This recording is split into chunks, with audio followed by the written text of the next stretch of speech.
শীত তো প্রায় শেষ হতে যায়, তো এই শীতে এই প্রথমবার খাবো পালং পরোটা।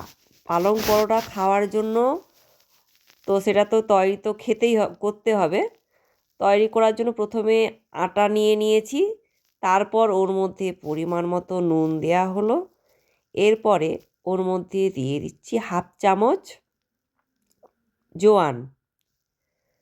তো জোয়ানটা দেওয়ার পরে ওর মধ্যে দিয়ে দিচ্ছি 1/2 চামচ হিং। আর হিংটা দেওয়ার পরে ওর মধ্যে দেওয়া হবে 2.5 থেকে 3 চামচ বেসন। আর আটাটা নিয়েছি 1 কিলোর কাছাকাছি, এই 700-800 মতো হবে আটাটা। আর এটা বেসনটা দেওয়ার পরে আগে থেকে একটা পেস্ট বানিয়ে রেখেছিলাম, আর সেই পেস্টটা করার সময় ভিডিও করা হয়নি। এই পেস্টের মধ্যে আছে পালং পাতা, একদম নরম টাটকা, আর আছে এর মধ্যে ধনিয়া পাতা, আর আছে 1/2 চামচ আদা, 1/2 চামচ জিরে, টক দই, আর 5 থেকে 6টা গোলমরিচ। তো এইগুলোকেই একসঙ্গে পেস্ট করে রাখা হয়েছিল। তারপর এই আটাটাকে ভালো করে এই পেস্টের সাহায্যেই মাখানো হবে, জল ছাড়া। তো এই হচ্ছে মাখানো কমপ্লিট।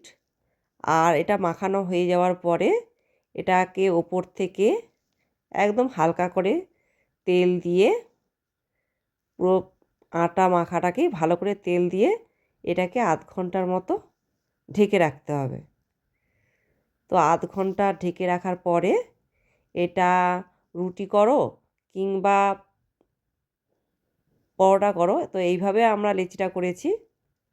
যে যেরকম সাইজের খাবে সেইভাবে লেচি করে নেবে। তো এরকম লেচি করার পরে যে প্রথমে করা হচ্ছে রুটিটাকে করার সময় রুটিগুলো কিন্তু খুব সুন্দর ফুলেছিল। এই যে খুব সুন্দর রুটিগুলো ফুলে যাচ্ছে। তো রুটিটা করার পরে এই যে রুটি পুরো কমপ্লিট। এরপরে করা হচ্ছে এইভাবে পরোটা। আর পরোটাগুলোকে প্রথমে এইভাবে তাওয়ার মধ্যে আগে ভেজে নেওয়া হচ্ছে, তেল ছাড়া। ভালো করে ভেজে নেওয়ার পরে ওর মধ্যে হালকা হালকা তেল দিয়ে এইভাবে পরোটার মতো ভেজে নেওয়া হলো। এই হচ্ছে গরম গরম পরোটা। আর তার সঙ্গে গরম গরম ঘুগনি হলে আর কোনো কিছুই লাগবে না।